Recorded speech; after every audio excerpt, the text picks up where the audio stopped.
Keir Starmer has been in hot water all of last week, and we actually got a heads up that there was a secret that was being hidden from the British public. In a Tuesday bombshell, we have further information on what this secret entails. As always, we will discuss it in today's video, but first hit the like and subscribe button and join our fast-growing community. So a couple of days ago it was reported that there was an open secret in Westminster surrounding Keir Starmer and his family. We shared this clip from Talk TV of a journalist discussing it. Here's a reminder. Is it some kind of sex thing, do you think? So there have long been rumours about Keir Starmer's private life, and they certainly aren't to do with any kind of doubts over his sexuality, if I can put it delicately. Okay. They are to do with his past and what the shape of his family really looks like. And it wouldn't be fair to go any further than that. But this is an open secret at Westminster that those question marks have been around for a long time. And papers have been extraordinarily restrained in not publishing any of that speculation. And even whether they've got, maybe there are publications that have more information than I'm aware of. They've been restrained. Why? Because there's been a strong feeling that it's not in the public interest. And the bar for that these days for the press is really quite high. It's a whole different... Now Dan Watton has announced on Tuesday that the Sun was investigating Keir Starmer's marriage just months before the newspaper endorsed Labour. Then a pre-election deal between the News Cooperation and the Prime Minister saw him agree to drop plans for Part 2 of the Leveson inquiry. A source at the Sun told Watton, "We have been looking into the story that Lady Victoria Starmer was very unhappy and that the couple were effective living separate lives. The rumours about why had actually dated back many months, but it's very hard to get anything considered private over the line at a national newspaper these days, even with someone wanting to be Prime Minister. And in fairness, while we were looking into the rumours, which we widely accepted as fact within Westminster, there was no solid evidence. In the build-up to the election, the suggestion was Lady Victoria wasn't doing the doting wife routine because she was unhappy with Keir.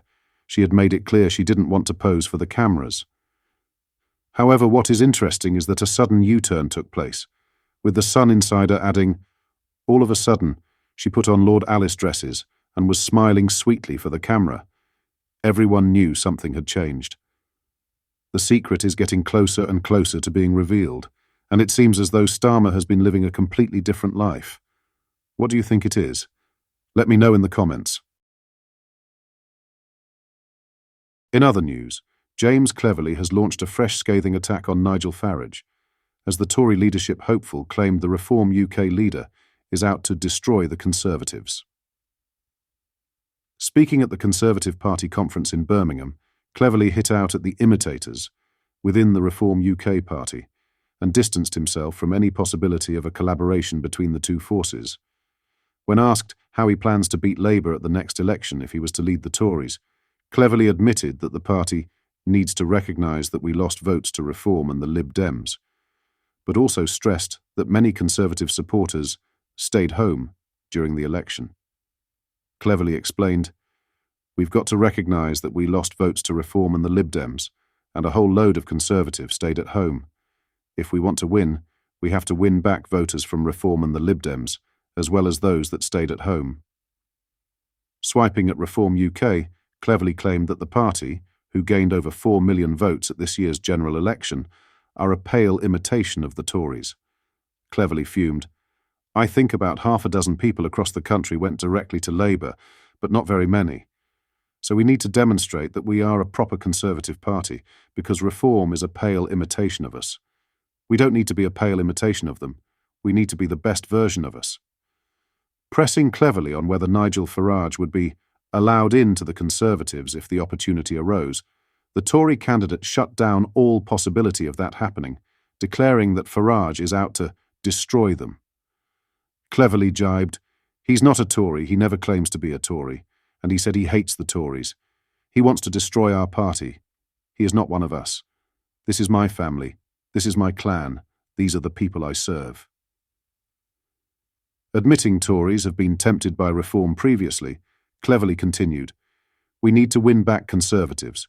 True conservatives who've been tempted across to support reform. I don't blame them. I'm not going to tell them off. We dropped the ball and it is our fault. But it is in our gift to get them back. But we don't do that by making deals with people who say they want to destroy our party. Turning the discussion to Cleverly's past mistakes in Cabinet, Christopher grilled the Tory hopeful on his Rohypnol joke made in late 2023, in which he admitted he messed up. Cleverly said, "I was taking action on a really serious issue, and I tried to do it in a light-hearted way. It was wrong. It was crass. I apologized at the time, and my real frustration is that in doing that, it undermined the really serious work I was doing. That was totally my fault." But you take it on the chin, you accept the criticism, you recognize that you've done something wrong, and you make good and you make amends. That is what I've done.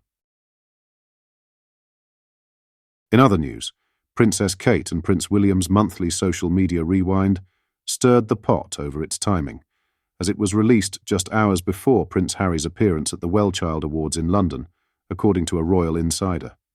The post, which typically recaps the previous month's activities, was shared on Monday afternoon, shortly before Harry's event began. This scheduling has raised questions about whether it was an intentional move to overshadow Harry's charity commitment or merely a coincidence. Friends of Prince William have reportedly denied any deliberate attempt to eclipse his brother's event. However, some royal insiders suggest the timing may have inadvertently highlighted the differences in the brothers' working lives and public roles. The Prince and Princess of Wales's social media accounts typically release their monthly rewind on the first day of the following month. However, Monday's post on the final day of September appeared at 2:39 p.m., just over an hour before the Wellchild Awards began streaming online at 3:57 p.m.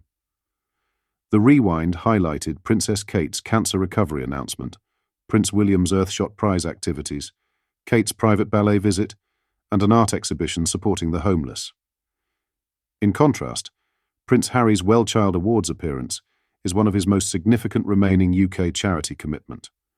A friend of Prince William told the Daily Beast, "It's the end of the month, and at the end of the month, they do release the rewind. I'm sure the time of day they did it had nothing to do with Harry." A royal insider offered a different perspective, suggesting the timing was deliberate. It's the age-old weaponization of scheduling.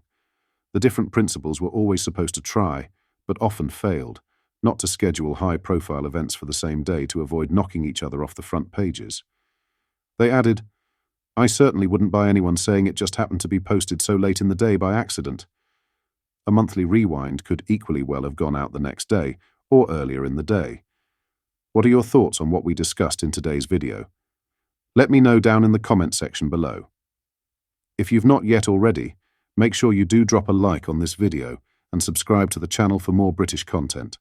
Thank you, take care, goodbye.